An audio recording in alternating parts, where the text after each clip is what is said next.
नमस्कार, आप देख रहे हैं CWB हिंदी न्यूज।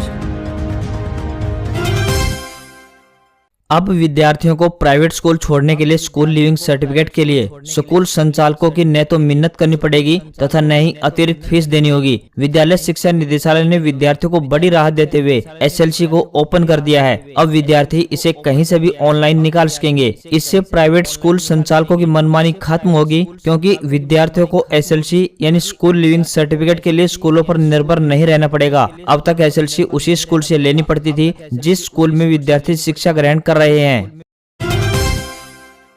यात्रियों की सुविधा के लिए रेलवे ने 16 मार्च से अंबाला से श्री गंगानगर के बीच दैनिक स्पेशल रेलगाड़ी चलाने का निर्णय लिया है। उत्तर रेलवे के CPRO के अनुसार 04525 अंबाला कैंट जंक्शन श्री गंगानगर दैनिक स्पेशल रेलगाड़ी 16 मार्च मंगलवार को अंबाला कैंट जंक्शन से सुबह 5:05 पर प्रस्थान करेगी और उसी दिन दोपहर 12:15 पर श्री गंगानगर पहुंचेगी। वापसी दिशा में 04526 श्री गंगानगर अंबाला कैंट दैनिक स्पेशल रेलगाड़ी 16 मार्च को ही श्री गंगानगर से दोपहर 2 बजे प्रस्थान कर उसी दिन रात्रि 9:10 पर अंबाला कैंट पहुंचेगी। मार्ग में यह विशेष रेलगाड़ी दोनों दिशाओं में अंबाला सिटी, राजपुरा जंक्शन, पटियाला, नाभा, धुरी जंक्शन, बरनाला, तापा, समपुर, फूल, बठिंडा कैंट, बठिंडा जंक्शन, गिद्दड़बाहा, मलोट एवं अबोहर स्टेशन पर ठहरेगी।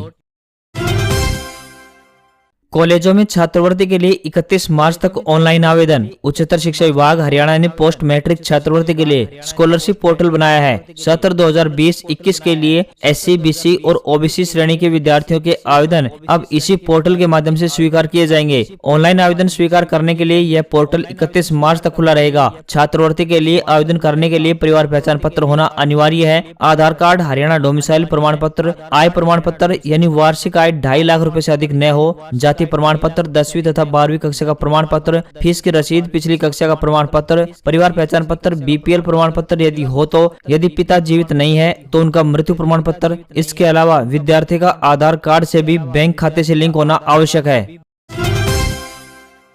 सूक्ष्म, लघु और मध्यम उद्यम यानी MSME क्षेत्र की क्षमताओं को बढ़ाने हेतु हरियाणा सरकार ने 5 प्रमुख क्षेत्रों को चिन्हित करते हुए इन क्षेत्रों के लिए विशेष नीतियों को लाने का फैसला किया है, ताकि इन चिन्हित फोकस क्षेत्रों में हरियाणा को देश में एक अग्रणी राज्य के रूप में स्थापित किया जा सके। इन 5 प्रमुख फोकस क्षेत्रों की सूची में एरोस्पेस और रक्षा, खिलौना उद्योग, सेवा क्षेत्र, निर्माण उद्योग और औद्योगिक अवसंरचना शामिल है, जिन्हें बढ़ावा दिया जाएगा। एरोस्पेस और रक्षा के साथ साथ खिलौने विनिर्माण क्षेत्र वर्तमान में राष्ट्र के लिए फोकस क्षेत्र हैं। हरियाणा का मौसम फिर पलटी मार सकता है। सुबह व शाम के समय हल्की सर्दी से मौसम खुशगवार बना हुआ है, जबकि दिन के समय हल्की गर्मी का एहसास होने लगा है। आने वाले दिनों में बादल छाने व बरसात की संभावना बनी हुई है। हालांकि सोमवार को मौसम साफ रहेगा, इसके बाद बादल छाएंगे और बरसात भी हो सकती है। मंगलवार व बुधवार को मौसम में बदलाव देखने को मिल सकता है और इसी दिन बादल छाने की भी संभावना है। इसके बाद वीरवार को बरसात आने की संभावना है। शुक्रवार को बादल छाने की संभावना है। होली से पहले ही गर्मी अपने तेवर दिखाने शुरू कर देगी। पश्चिम बंगाल और असम समेत 5 राज्यों में होने वाले विधानसभा चुनाव को लेकर भाजपा ने रविवार को अपनी दूसरी लिस्ट जारी कर दी है। राष्ट्रीय महासचिव अरुण सिंह ने पार्टी मुख्यालय में बताया कि केंद्रीय मंत्री और सांसद बाबुल सुप्रियो कोलकाता के टोलीगंज से चुनाव लड़ेंगे। वहीं मेट्रोमैन E श्रीधरन को पार्टी ने केरल के पलक्कड़ से चुनावी मैदान में उतारा है। दक्षिण के सुपरस्टार एक्टर खुशबू सुंदर को पार्टी ने तमिलनाडु की 1000 लाइट सीट से अपना प्रत्याशी बनाया है। लगातार 2 साल की मुश्किलों के बाद इस साल अमरनाथ यात्रा पूरे 56 दिन चलेगी। 28 जून यानी आषाढ़ चतुर्थी से शुरू होकर यात्रा 22 अगस्त श्रावण पूर्णिमा तक चलेगी। 2019 में यात्रा बीच में ही रोक दी गई थी और 2020 में कोरोना के चलते सीमित यात्रा हुई थी। खास बात यह है कि इस बार सभी अखाड़ा परिषदों, आचार्य परिषदों को यात्रा के लिए विशेष न्योता भेजा जाएगा। साथ ही श्रीनगर से पवित्र गुफा तक हेलीकॉप्टर सुविधा भी यात्रियों को उपलब्ध होगी। यही नहीं, यात्रियों का दुर्घटना बीमा भी मौजूदा 3 लाख रुपए से बढ़ाकर 5 लाख कर दिया गया है। इस बार रोजाना प्रति रूट 7,500 की जगह 10,000 यात्रियों को अनुमति दी जाएगी। यात्रा के रास्ते पर स्थायी आश्रय विश्राम स्थल, हेल्थ केयर सेंटर और कम्युनिटी किचन बनाने पर भी विचार चल रहा है। गर्मियों के आगामी सीजन में एयर कंडीशनर यानी एसी खरीदना महंगा पड़ सकता है। इसका कारण यह है कि अधिकांश कंपनियां घरेलू एसी की कीमतों में 5% से 8% तक की बढ़ोतरी की तैयारी कर रही हैं। कई कंपनियों ने इसका संकेत दे दिया है। एसी निर्माता company Voltas, Daikin, LG, Panasonic, Haier, Blue Star और सैमसंग इस सीजन में बिक्री में डबल डिजिट ग्रोथ की उम्मीद जता रही है। कंपनियों का मानना है कि तपती गर्मी और वर्क फ्रॉम होम के लगातार जारी रहने के कारण कूलिंग उत्पादों की मांग ज्यादा रहेगी।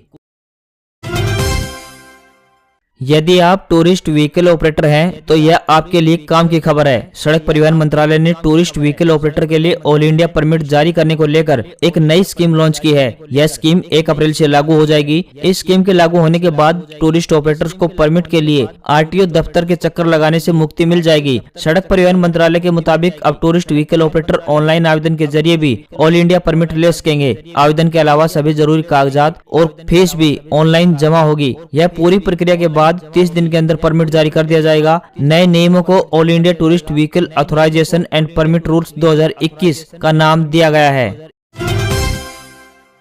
भारतीय डाक विभाग ने 10वीं पास कैंडिडेट से आवेदन मांगे। 2558 पदों पर भर्ती के लिए 7 अप्रैल तक करें अप्लाई। भारतीय डाक विभाग ने छत्तीसगढ़ और केरल सर्कल में डाक सेवक, ब्रांच पोस्ट ऑफिस और असिस्टेंट ब्रांच पोस्ट मैनेजर के 2558 पदों पर भर्ती के लिए आवेदन मांगे हैं। इन पदों के लिए 10वीं पास कैंडिडेट 7 अप्रैल तक ऑनलाइन आवेदन अप्लाई कर सकते हैं। खास बात यह है कि इन पदों पर भर्ती के लिए न तो कोई लिखित परीक्षा होगी और न ही कोई इंटरव्यू होगा। इन पदों के लिए न्यूनतम 18 साल से लेकर अधिकतम 40 साल तक की उम्र वाले कैंडिडेट्स अप्लाई कर सकते हैं।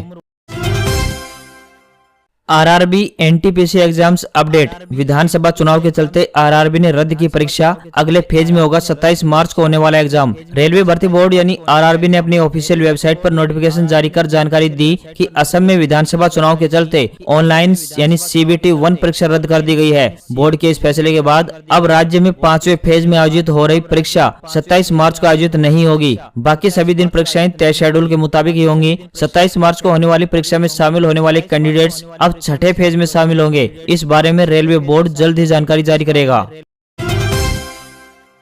नेशनल टेस्टिंग एजेंसी यानी एनटीए ने JEE मेन के मार्च सेशन की परीक्षा बदलाव करते हुए नई तारीखें जारी की हैं। अब यह परीक्षा 16 से 18 मार्च तक आयोजित की जाएगी। पहले यह एंट्रेंस एग्जाम 15 मार्च से 18 मार्च के बीच होना था, लेकिन अब इसे 16 मार्च से कर दिया है। एजेंसी ने इस बारे में एक नोटिफिकेशन जारी कर जानकारी दी है। नेशनल टेस्टिंग एजेंसी 16 से 18 मार्च तक देश और विदेश के 331 शहरों में स्थित विभिन्न केंद्रों पर कंप्यूटर आधारित टेस्ट यानी CBT मोड में मार्च सेशन की JEE मेन परीक्षा आयोजित करेगी।